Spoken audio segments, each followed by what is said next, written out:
They said he was just another vagrant with delusions of grandeur, Army this, Marine that, a man too far gone to know the difference between a coffee cup and a combat medal.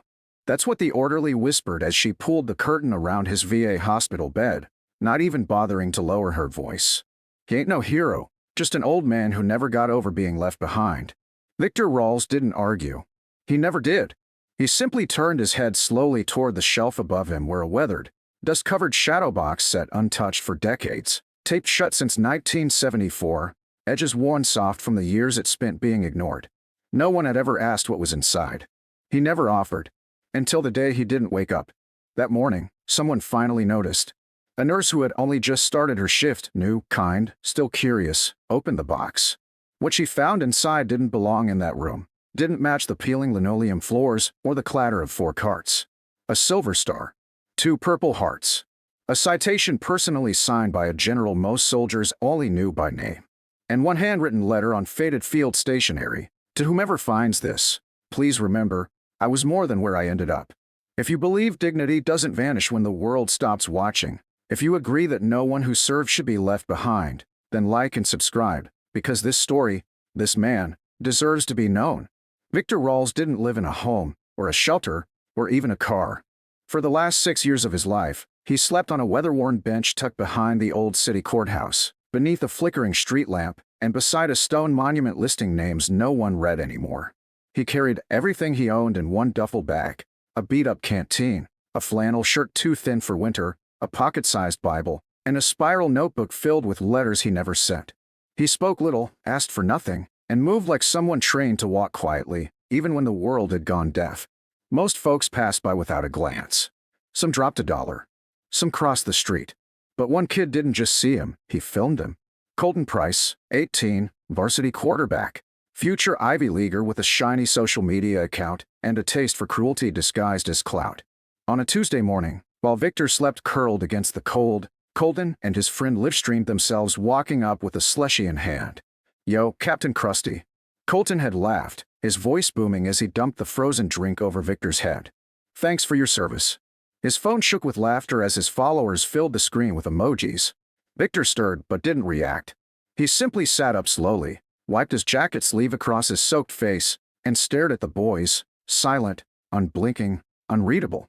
The video lasted 48 seconds. But it changed everything in less than 24 hours. By midnight, the internet was boiling. At first it was locals who recognized the bench, the kid, the high school jacket. But then someone recognized Victor. Not from the park, but from a grainy old black and white photograph buried in a veteran's newsletter. Staff Sergeant Victor Rawls, Bravo Company, 3rd Battalion, Fallujah. One by one, the pieces surfaced. His discharge papers. His medals. A photo of him younger, stronger, standing next to General Langston during Operation Iron Ghost. A combat medic turned forward operator. Vanished from the system after a fire destroyed his house in 2003. No family, no pension, no help. Just faded into silence. The university Colton had proudly announced his acceptance to that very week. Garrison College, known for its zero-tolerance policy on harassment, released a 1-line statement the next morning. Admission status under review pending investigation. By noon, it was rescinded. They didn't mention the video. They didn't need to. Victor said nothing through it all. He never spoke to reporters. Never sat for interviews. He let others speak now. The VA, scrambling to answer questions. A local veterans group that set up a GoFundMe. A retired colonel who showed up unannounced at the hospital where Victor was taken for hypothermia and personally paid for his care. "He saved my life in 2005, the colonel told the press. "I owe him more than this country ever gave him."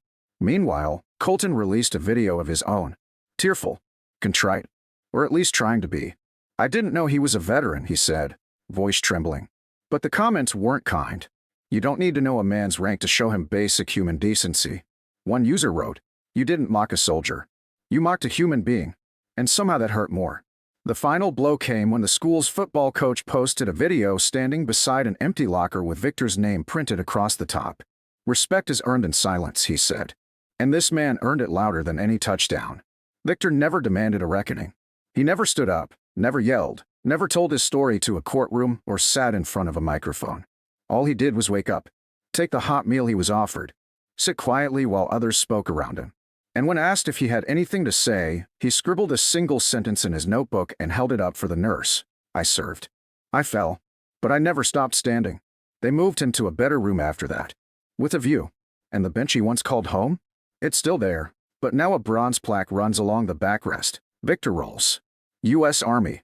A soldier of silence. A hero without a stage.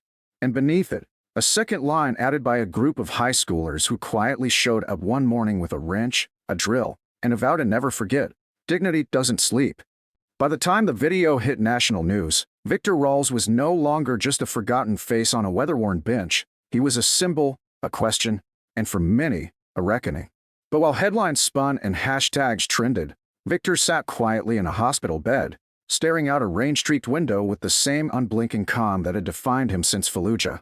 He didn't ask why the room was warmer, or why the meals no longer came in foam trays.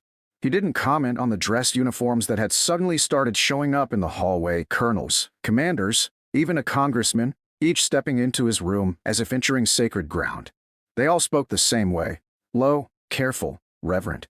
But Victor only nodded, said little, and always kept his duffel bag within reach. Inside were the letters. Nearly 100 of them, written to men who never came home. He wrote one every year on the anniversary of their last mission, never mailing them, just placing them carefully between pages of his notebook like pressed flowers of memory. One of those letters was now framed in the hospital's main hallway, not because it was poetic, but because it ended with a line that struck harder than any speech. You gave everything. I just kept going. And maybe that's what set Victor apart. He didn't seek justice. He lived like it was owed to someone else. But justice has a way of arriving when it's least expected. On day 2 after the video, a group of veterans marched from the courthouse steps to the park bench, not with signs, but with silence. Combat boots on wet concrete. 43 of them. One for every year Victor had been overlooked. They stood in formation around the bench for exactly 12 minutes. No chants. No cameras. Just silence. It was the most watched live stream on local news that day. By the third day, City Council issued a formal apology. They offered Victor housing. He declined. Said he wasn't ready for walls yet. But he did ask for something no one expected, a job. Not a handout. Not a payout. Security, if you got it, he mumbled to the nurse. Mornings preferred. And with that, the city did something no one predicted. They hired him. Give him a badge. A modest uniform. And a tiny office overlooking the same park where he'd been mocked. No fanfare. No ribbon cutting. But on the glass door of that office, a simple sign was installed in black lettering. Victor Rolls, Watch Officer. Meanwhile, Colden Price was watching the fallout from a screen much smaller than the one he used to live stream Cruelty. His phone now buzzed with silence. No calls from recruiters, no new likes, no celebratory college emails. His face, once his brand, had become a warning. Some tried defending him, said he was just a kid. Others said kids should know better. But no one argued when Garrison College released a second statement. We are an institution that honors service. We do not reward mockery. His scholarship vanished. His varsity record was sealed. And when he tried to post a second apology video, more emotional, more rehearsed, it flopped. Not because it lacked tears, but because it lacked understanding. The damage wasn't public image. It was public memory. And the internet doesn't forget when cruelty is caught laughing. What stung most was a clip that surfaced from Victor's notebook, a line he had written on a napkin after his first hospital meal. Sometimes, the enemy isn't overseas. It's the silence next to you. But the story didn't end in revenge. Because Victor never wanted revenge. What he wanted, what he quietly hoped for, even if he'd never admit it, was for someone to listen. That chance came 2 weeks later when a local high school invited him to speak during Veterans Week. He refused at first. Said he wasn't a speaker. Said he didn't need applause. But a girl named Becca, 16, journalism student, daughter of a reservist, wrote him a letter. It said, simply, we don't need a speech. Just you sitting in the room would teach us more than any podium ever could. And so he came. Sat in the front row of the gym. Said nothing for the first 30 minutes. Just watched. And then someone asked him a question. What do you think about kids these days? He didn't answer right away. Then he said, they still have time. A pause. Then he added, I had time once. I wasted some of it. Used the rest. The room fell silent. Not out of discomfort, but out of realization. That what he carried wasn't just memory, it was warning and grace. That night, Colton showed up. Not to apologize. Not to fix anything. But to listen. He sat in the back of the auditorium, good up, no camera, no phone. He didn't say a word. Just sat there while a man he had humiliated taught a generation how to carry pain without weaponizing it. And when Victor finished speaking, when he stood to leave, Colton stood too. He didn't stop him, didn't beg, just nodded once. A silent apology only time could validate. And Victor? He didn't say anything, but he looked at the boy, really looked, and for the first time since the video, the corners of his mouth turned up, ever so slightly. A smile, but not one of forgiveness. One of recognition, of potential. Because he didn't see a villain anymore. Just a boy who hadn't finished becoming a man. Outside, the park bench still stood, freshly sanded, restained, polished. Students had tied yellow ribbons around the nearby trees. One of them sat at the bench every day now, notebook in hand, watching, not guarding, just learning. And on the wall of Victor's new office, where others might have hung medals or headlines, he posted one thing only, a photo. Grainy, black and white, taken from the day of the veteran formation. 43 men and women in silence. And scrawled across the bottom in Victor's handwriting, "We stood when no one watched." And we still do. Some stories fade. Some are buried beneath news cycles, lost in the scroll, replaced by the next outrage. But this one grew. Quietly. Like respect earned, not asked for. By the time spring rolled in, the bench where Victor Rawls once slept had become more than a landmark. It had become a station of memory. School field trips paused there. Teachers told the story. Not the story of a cruel video, but of the man who lived after it. The veteran who stood when others sat. Who never shouted, never accused, never once said, "You owe me." And maybe that's why the story endured. Because Victor Rawls didn't just survive the mockery, he transcended it. His daily walk to the park, now in clean boots and a pressed uniform, had become a ritual. Coffee in one hand, his old duffel slung across his back, he nodded to passers-by. Some nodded back. Others hesitated, then saluted. Not because of what he wore, but because of what he carried. One afternoon, a stranger approached him, a young woman in her 20s, awkward and fidgeting. "Are you the guy from the bench?" she asked, almost embarrassed. Victor tilted his head. "I was," he said. She handed him a folded envelope. "My brother," he served. "You reminded me of him." Then she turned and walked away. Inside was a photo. A soldier in desert camo. The name patch read Davis. On the back, "He never made it home. But I hope someone like you finds peace for people like him." But peace doesn't come without fire. 3 months after the video, during a spring ceremony at the City Hall to recognize local veterans, Victor was asked to speak, again. This time he said yes. Not because he needed to be seen, but because he had something to say. The auditorium was full. Students, city officials, reporters. Even Colton Price sat in the back row, next to his former principal. Eyes low, hands folded. Victor walked on stage without notes. No podium, no script, just his presence. He paused before he spoke, letting the silence settle like dust on old boots. Then he said, "A few months ago, I was just a shape on a bench. You stepped over me, around me, or worse, you laughed." He looked out over the crowd, not with anger, but with clarity. "I don't need your guilt. I don't want your applause. What I want is for you to remember what dignity looks like when it's ignored." Murmurs rippled. Some bowed their heads. Others stared. "This uniform doesn't make me valuable. My age doesn't make me disposable. The truth is, some of us serve, and some of us forget. But all of us, get to choose how we treat each other." The room was silent when he finished. Not stunned, transformed. And Victor didn't wait for applause. He just walked off stage, the way he always had. Quiet, measured, steady. The next day, something unthinkable happened. Colton showed up at the park. Alone. No cameras. No friends. Just himself, in jeans and a hoodie, with a journal tucked under his arm. He sat on the bench Victor used to sleep on. Said nothing. Stayed for hours. And when Victor walked by on his usual patrol, he stopped. Looked down. The boy looked up. "I don't expect anything," Colton said, voice low. "But I'm not who I was. Not anymore." Victor sat beside him. 2 feet of space. 100 miles of history. "That's good," Victor replied after a long moment.